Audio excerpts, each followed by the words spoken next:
Cela peut sembler étrange, mais la vérité est que ce jour-là, je me suis dangereusement proche de perdre la vie. À ce moment-là où il semblait que j'avais déjà laissé ce monde derrière, quelque chose d'incroyable s'est produit, Jésus est apparu. Ce qu'il m'a montré ne ressemblait en rien à ce à quoi je m'attendais, et c'est quelque chose que je me sens obligé de partager avec vous aujourd'hui. Le soi-disant brouillard que tant de gens croient être un phénomène naturel, bien, ce n'est pas ce qu'il semble. Ce n'est pas du tout du vrai brouillard. Maintenant, je ressens une forte responsabilité de s'exprimer, pas d'inculquer la peur, mais de vous aider à comprendre la réalité de ce qui se passe autour de nous, les choses que la plupart des gens ne remarquent même pas. Surtout, Jésus m'a donné un avertissement spécifique pour l'humanité, et il est crucial que vous écoutiez attentivement, jusqu'au bout, pour saisir pleinement le message. Je m'appelle Nathaniel, et je vis une vie simple avec ma petite famille dans un quartier calme de Central Park, New York. C'est un endroit paisible, avec des rues bordées d'arbres et de l'air propre qui remplit nos poumons. La plupart du temps, tout autour de moi se sent ordinaire et prévisible, mais tout cela a changé une nuit. Je me souviens encore de ce moment si clairement, en jetant sur mon lit dans mon modeste appartement, entouré par le familier. C'était comme n'importe quelle autre nuit, comme s'il n'y avait rien de particulièrement remarquable à ce sujet.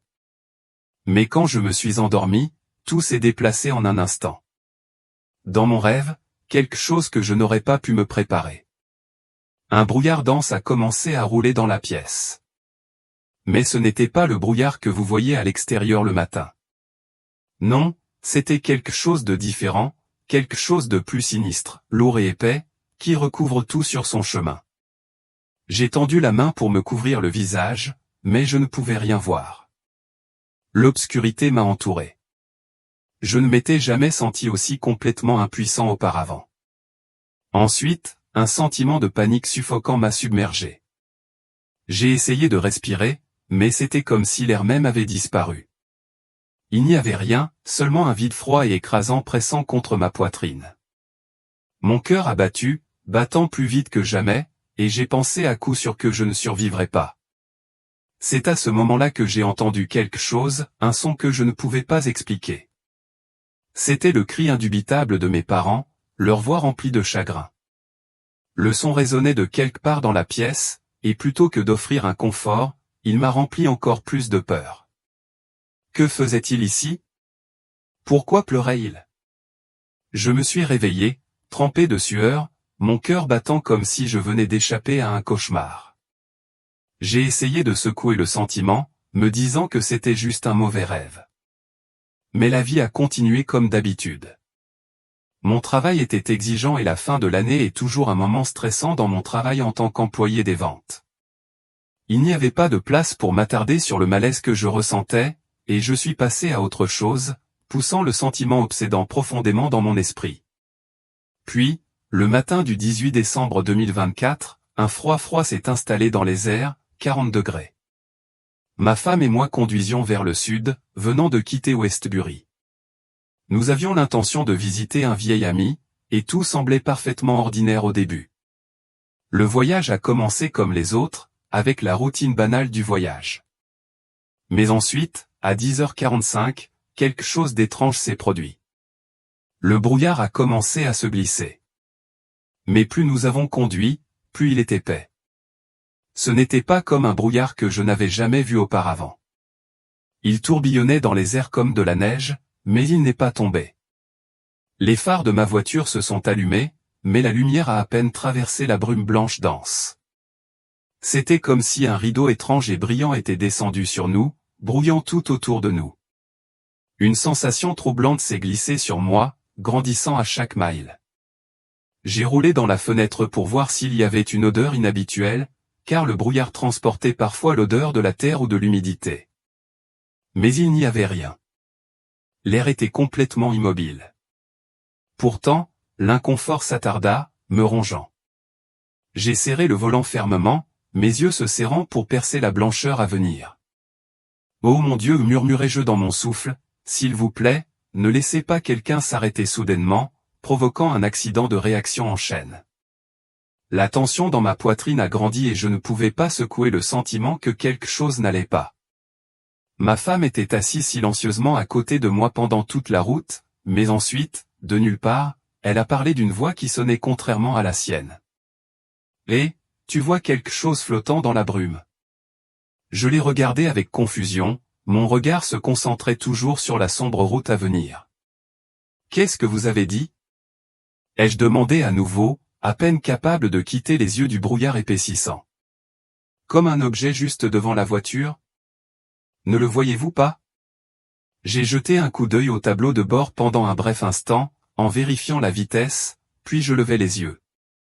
Mais il n'y avait rien, juste une couche dense et impénétrable de brouillard blanc.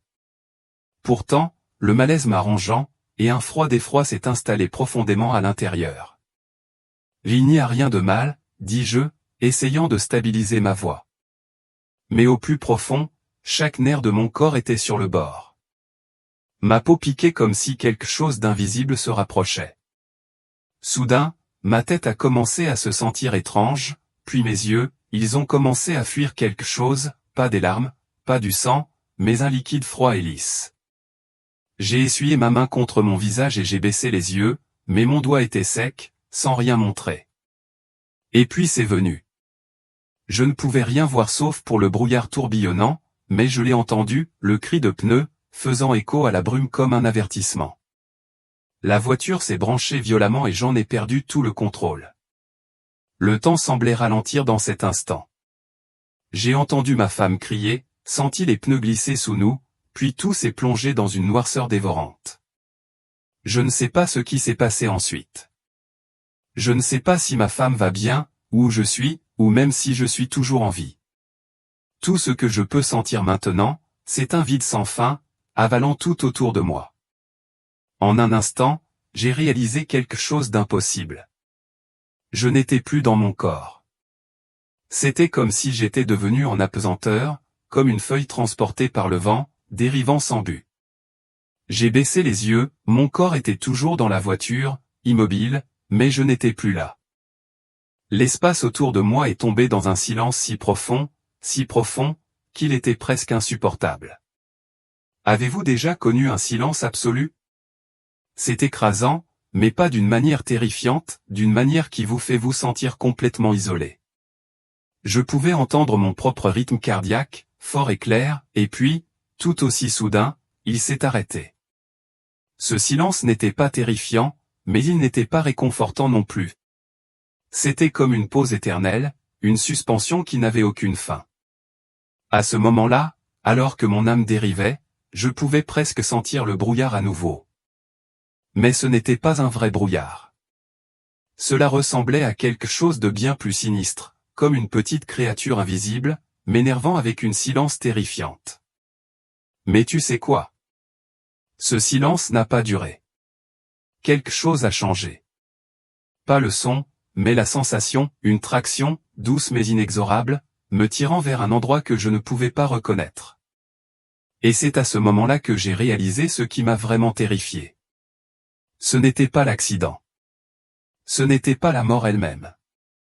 Non, ce qui a fait tourner mon sang, ce qui a provoqué la fin de chaque cheveu de mon corps, c'est ce dont j'ai été témoin. Ce que j'ai vu par la suite défie l'explication. Mais je ferai de mon mieux pour le décrire. Jésus-Christ est apparu devant moi. Il se tenait là, se baignait dans une lumière brillante, mais cette lumière n'était pas du genre qui vous aveugle. Non, cette lumière était différente, elle n'était pas aveuglante, mais elle a pénétré profondément dans mon âme. Il ne parlait pas, mais je pouvais ressentir sa présence, puissante, globale. Et à travers lui, j'ai vu des visions, des images et des sentiments si profonds, si terrifiants, que même maintenant, quand je les me souviens, je frissonne. C'est à ce moment-là que cela est devenu clair, cet accident n'était pas un événement aléatoire. Mais ce que je vais partager avec vous, ce que Jésus a révélé, n'est pas facile à accepter. Vous ne voudrez peut-être pas le croire, mais c'est la vérité. Et je vous le dis maintenant, cela pourrait changer la façon dont vous voyez ce monde, peut-être pour toujours. Vous avez entendu des gens parler de l'étrange brouillard que nous avons vu. Certains disent que ce sont des nanoparticules ou du gaz toxique, quelque chose flottant dans l'air. Mais ce que Jésus m'a montré est beaucoup plus terrifiant que tout ce que j'aurais pu imaginer. J'ai vu un ange, pas le doux et le beau étant représenté dans les peintures, mais quelque chose de différent. Cet ange tenait une clé. La clé d'un puits profond et sombre. Lorsque ce puits a été ouvert, une colonne de fumée noire a éclaté, si épaisse et suffocante qu'elle a effacé le soleil. L'air est devenu dense, oppressant, comme si la vie même de la terre elle-même était étouffée. Et le brouillard que j'ai vu une fois, il vient d'ici. Il obscurcit non seulement la lumière du soleil, mais érode à la fois l'espoir et la vie. Je me tenais là tremblé, regardant la fumée noire se propager comme une force vivante. Bien que je n'étais plus dans mon corps, je pouvais encore sentir la chaleur, étouffante et terrifiante. Dans cette vision, j'ai vu le brouillard engloutir toute la région du nord-est du pays. Des villes comme New York, Philadelphie, Boston et Washington, D.C. ont été masquées dans un brouillard impénétrable et terrible. La visibilité était proche de zéro et la qualité de l'air avait chuté à un niveau alarmant. C'était comme si l'air même était épais et lourd, comme si vous pouviez à peine respirer simplement en le regardant. J'ai tourné mon regard vers le Midwest, où des États comme le Michigan, l'Ohio, l'Illinois et l'Indiana n'ont pas été épargnés. Le brouillard a tout ravagé. Il a balayé les quartiers résidentiels, les autoroutes obstruées et recouverts de vastes champs. C'était comme si le monde entier était noyé dans une vague étrange et incolore, si suffocante et oppressive qu'elle menaçait de tout écraser en dessous. Le pire était les routes. J'ai vu des voitures coincées dans la circulation, les conducteurs tâtonnant impuissants sur le volant, incapables de voir plus d'un quart de mille devant. Les accidents se sont produits partout. Les activités de plein air, qu'elles soient pour le travail ou pour les loisirs, ont été brusques. Le monde entier semblait être en pause, sans que personne ne sache quoi faire, ce qui se passait ou ce qu'ils attendaient. Je ne pouvais pas arrêter de penser à la santé des gens.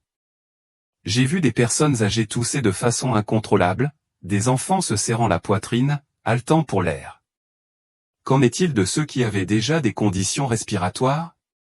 Comment pourraient-ils survivre à cela? Cette vision a resserré ma poitrine. J'ai entendu les échos des toux sèches dans l'air lourd, j'ai vu les visages déformants de douleur de maux de gorge et j'ai vu les yeux arrosés. Des millions de personnes souffraient, aux prises avec l'irritation dans leurs poumons, leurs gorges et même leurs esprits. Mais ce qui était vraiment effrayant, ce que je pouvais à peine me faire croire, c'était derrière le brouillard, il y avait quelque chose de bien pire. J'ai senti mon âme crier. Et puis j'ai entendu une voix. « N'ayez pas peur, dit-il, sa voix stable et apaisante.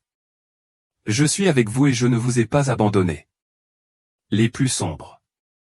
Ces paroles, bien que urgentes et remplies de vérité, ont apporté une paix que je n'avais jamais connue auparavant. Même au milieu du chaos, je pouvais sentir sa présence, inébranlable, comme un phare me guidant à travers la tempête. Et à ce moment-là, la peur écrasante qui m'avait consommé a commencé à s'estomper, remplacée par une résolution profonde et régulière.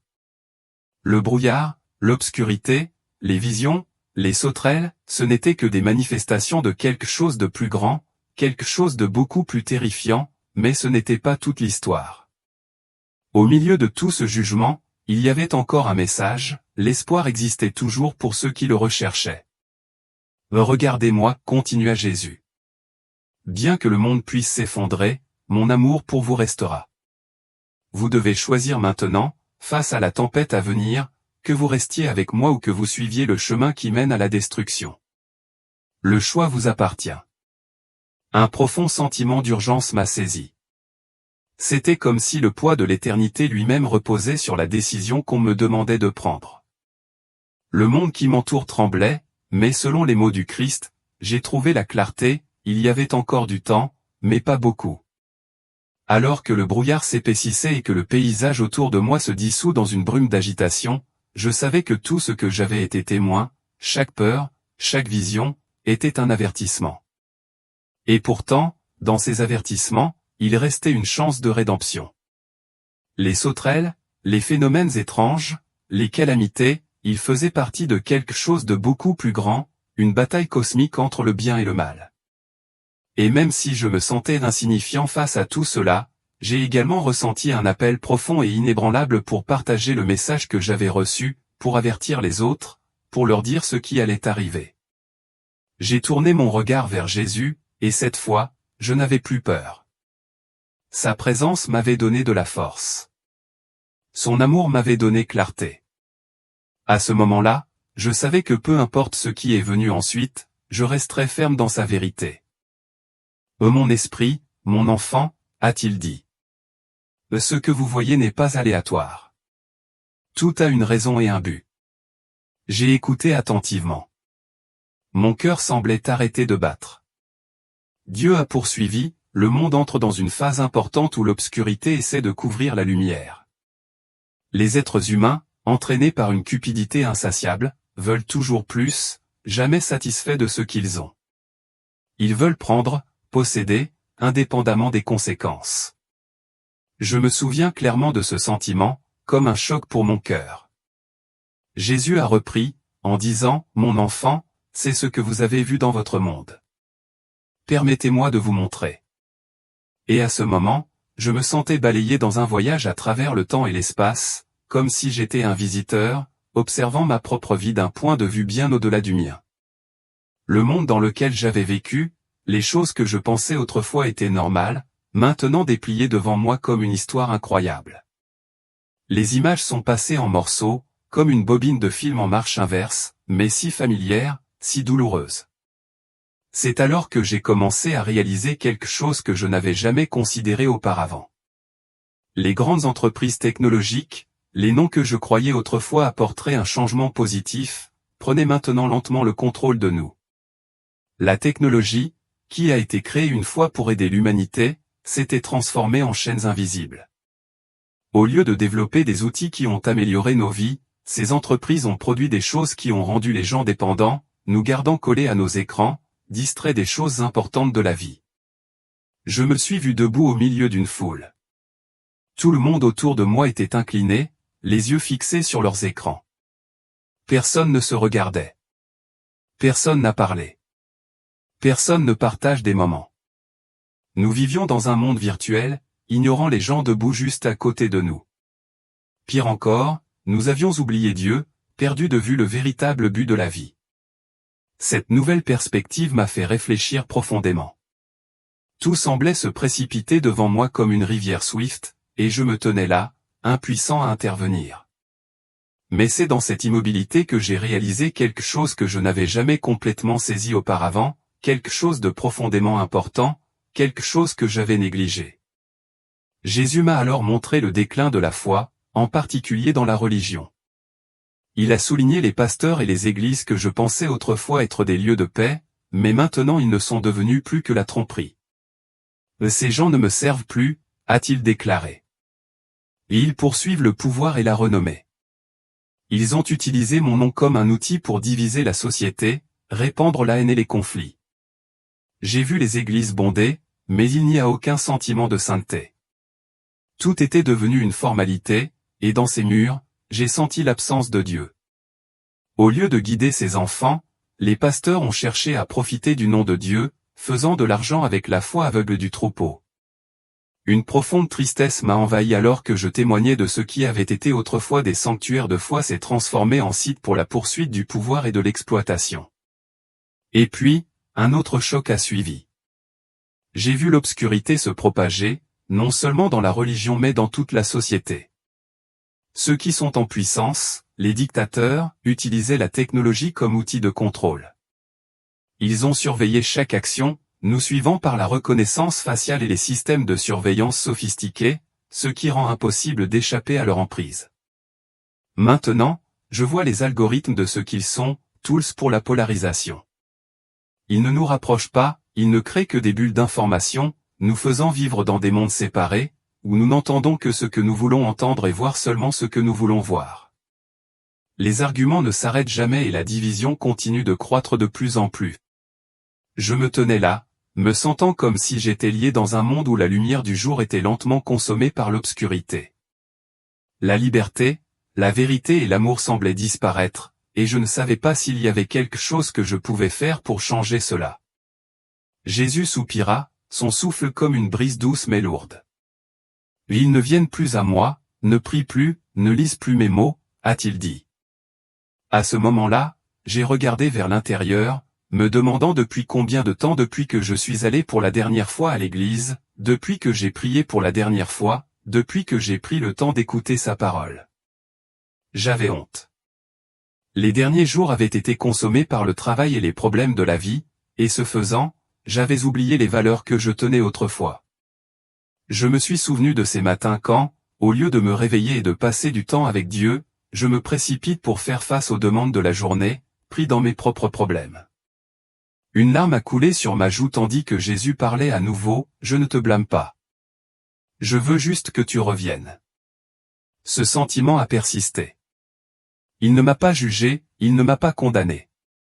Il voulait simplement que je revienne, pour retrouver mon chemin vers la foi et l'amour. C'était quelque chose que je n'avais jamais vraiment compris jusqu'à ce moment, ressentant sa patience et sa compassion.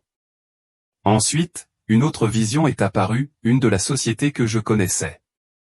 Les supermarchés étaient remplis de marchandises, et les gens poussaient et se poussaient mutuellement, se précipitant pour le luxe qui, selon eux, apporterait le bonheur. Pourtant, au milieu de toute cette gloire, j'ai réalisé quelque chose, l'absence d'amour. Il n'y avait pas de véritable lien entre les gens. Ils avaient oublié que les choses matérielles ne pourraient jamais remplacer la valeur de la famille, des amis et de la foi. En regardant, je me demandais combien de fois avais-je été pris dans cette vie illusoire? À quelle fréquence avais-je poursuivi les biens matériels et la reconnaissance sociale, oubliant le vrai sens de mon existence? Honnêtement, j'avais été comme ces gens dans la vision. Et maintenant, je ne pouvais qu'espérer trouver la paix en moi une fois de plus, pour redécouvrir le chemin que j'avais perdu. Jésus me regarda à nouveau, sa voix plus sévère cette fois. Et si l'humanité ne revient pas, la lumière continuera de s'estomper. Ces mots portaient un poids que je ne pouvais pas ignorer. Si nous n'avons pas changé, si nous ne reconnaissons pas la lumière au milieu de l'obscurité, un jour il n'y aurait plus de lumière pour nous sauver. À ce moment-là, le message de Dieu résonnait dans mon cœur, doux mais puissant, nous ne voulons pas que les gens tombent dans l'obscurité. Le véritable but de cette vie. Alors que la vision commençait à s'estomper, je me sentais comme si je m'étais réveillé. Tout, les images, les émotions, étaient plus clairs que jamais. Et puis, les derniers mots de Jésus ont résonné en moi, soyez la lumière dans votre monde. Peu importe à quel point il devient sombre, si chacun de nous, peu importe à quel point la lumière maintient une lumière en nous-mêmes, cette lumière ne s'éteindra jamais.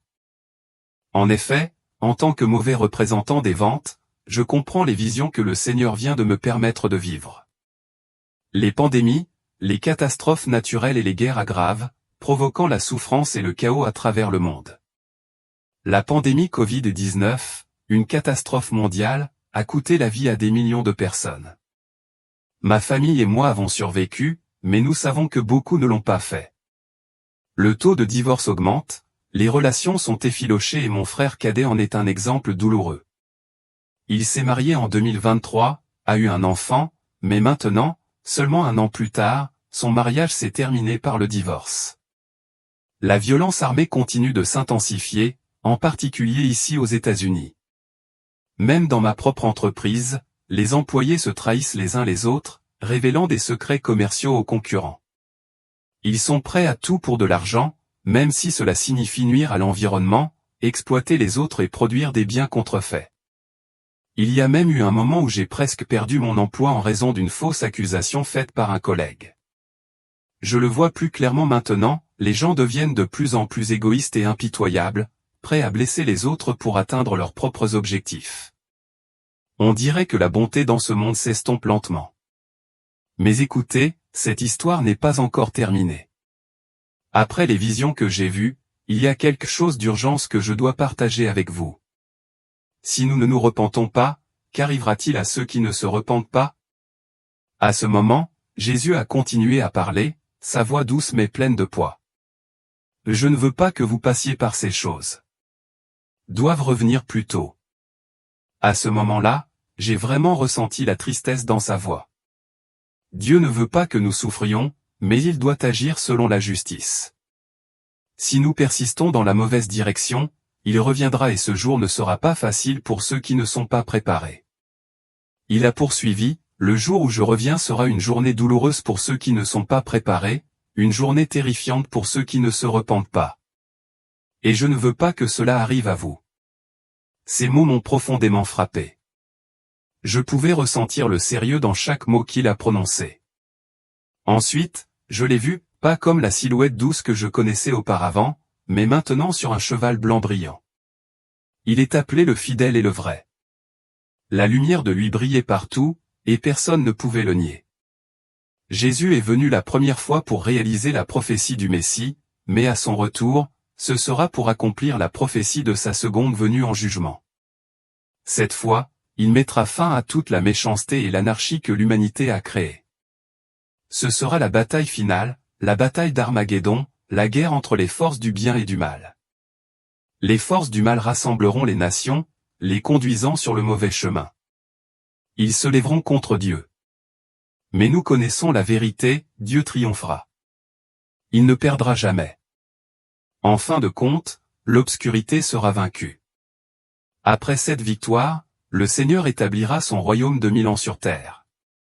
Jésus vaincra la bête et les forces du mal. Un grand changement se produira lorsque sa lumière brillera partout, plus d'obscurité, plus de méchanceté, et le monde entrera dans une époque de paix. Après cette victoire, le Seigneur jugera les nations survivantes. Il séparera les justes des méchants. Ceux qui se tiennent à sa droite hériteront du royaume éternel. Ce sont ceux qui sont morts pour leur foi, ceux qui n'ont pas adoré la bête. Ils vivront à nouveau et régneront avec le Seigneur pendant 1000 ans. Ce sera la première résurrection, une résurrection bénie et sainte. Les gens qui suivent le diable, la bête et le faux prophète, feront face à leur fin. Le diable, qui a trompé et causé tant de souffrances, sera lié dans l'abîme pendant 1000 ans, incapable de nuire à quiconque. Jésus m'a regardé et ses paroles résonnaient dans mon cœur, cet avertissement est votre dernière chance de se réveiller, de vous repentir et de me retourner. Veuillez partager ce message avec tout le monde. Appelez-les pour revenir sur le chemin de la vérité et préparer mon retour. Ce sont ces derniers mots pour moi. Pour l'humanité, c'était aussi le dernier moment que je serais près de lui. Puis, lentement, j'ai ouvert les yeux. La première chose que je ressentais était une douleur aiguë et palpitante dans ma tête, comme être frappé par un marteau. Mais j'étais toujours en vie. J'ai essayé de bouger mes bras et mes jambes lentement, et quand j'ai regardé autour de moi, j'ai vu ma femme assise à côté de moi, les yeux pleins de larmes mais un sourire encore sur ses lèvres. À ce moment-là, je ne pouvais que m'exclamer, Dieu merci. Je ne me souviens pas clairement de tout ce qui s'est passé, mais une chose que je sais avec certitude, j'ai été sauvé. Dieu m'a gardé ici pour une raison, et peut-être qu'il a une mission pour moi, quelque chose que je ne comprends pas encore entièrement. Dans les jours qui ont suivi l'accident, alors que je m'allongeais à l'hôpital, j'ai eu beaucoup de temps pour réfléchir. Chaque fois que je fermais les yeux, les images que Dieu m'avait montrées n'arrêtaient pas d'apparaître clairement dans mon esprit. Ils n'ont jamais disparu avec le temps. En fait, ils sont devenus plus clairs. Je sais que ce n'était pas seulement un rêve, c'était une réalité, quelque chose d'une certaine importance, d'une importance vitale que j'ai besoin de comprendre et de partager. Le jour où je suis sorti de l'hôpital, alors que je m'asseyais dans la voiture et que je regardais par la fenêtre, j'ai vu un épais brouillard couvrant tout. La scène brumeuse devant moi semblait être un rappel de ce qui s'était passé. Mais cette fois, je ne ressentais pas de peur. Au lieu de cela, j'ai ressenti autre chose, un profond sens du but. Je savais que j'avais une mission. Quelque chose de génial m'attendait. J'ai dû partager cette histoire avec tout le monde. Je devais les aider à éveiller, tout comme j'avais été réveillé. J'ai tout partagé avec ma famille et quelques amis proches. Certains ont écouté attentivement, tandis que d'autres l'ont rejeté, riant comme si c'était juste une histoire de science-fiction sauvage, rien du tout réel. Pour être honnête, il y a des moments où je me sens triste. J'aimerais qu'ils puissent voir ce que je vois, ressentir ce que j'ai vécu. Mais je comprends aussi que croire ou ne pas croire est un choix personnel. Après l'accident, la vie de ma famille a changé. Nous avons commencé à prier ensemble tous les jours. À chaque prière, j'avais l'impression qu'une sorte de force me soulevait, comme si je n'étais plus seul. Nous avons commencé à aller régulièrement à l'église le dimanche, cherchant à nous rapprocher de Dieu et à découvrir la paix qu'il apporte. Et cette paix, c'est réel. C'est vraiment une paix au-delà de la compréhension. Le brouillard persiste toujours, apparaît toujours sur l'Amérique, même si je partage cette histoire avec vous. Mais maintenant, ma famille et moi n'avons plus peur. Parce que je sais que je suis retourné à Seigneur Jésus, et chaque fois qu'il revient, que ce soit bientôt ou lointain, nous apprécierons la vie éternelle avec lui. C'est ce qui compte maintenant. C'est la première fois que je raconte cette histoire. Honnêtement, je suis un peu nerveux. Je sais que certaines personnes ne me croiront pas, et certaines pourraient même penser que je fais tout. Mais je me sens toujours obligé de le partager parce que je crois que Dieu m'a gardé ici à cet effet, pour vous dire ce que j'ai vécu. Regardez le monde qui nous entoure. Les pandémies, les guerres, les conflits nous déchirent. Personne ne semble plus en paix. Je ne suis pas quelqu'un qui a toutes les réponses, mais ce que j'ai vécu me fait croire que ce n'est pas une coïncidence. Quelque chose de bien plus grand se passe, et je ne peux plus rester silencieux. Jésus m'a montré que quiconque croit en lui vivra dans la paix et le bonheur éternel. C'est sa promesse, et je le crois. Peu importe le nombre de défis et d'essais que ce monde présente, nous pouvons trouver la foi et l'espoir en lui.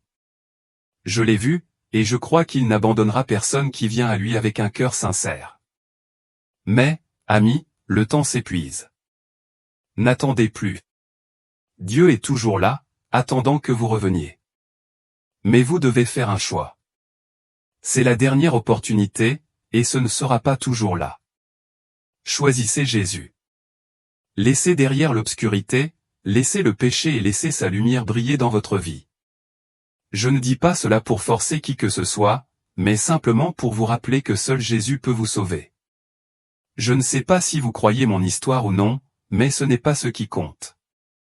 Ce qui compte, c'est que lorsque vous ouvrez votre cœur, vous verrez Dieu tout autour de vous. Vous ressentirez la paix qu'il apporte, même dans les moments les plus difficiles. Laissez-le vous guider, tout comme il m'a guidé moi et ma famille. Croyez-moi, c'est la meilleure décision que vous prendrez jamais.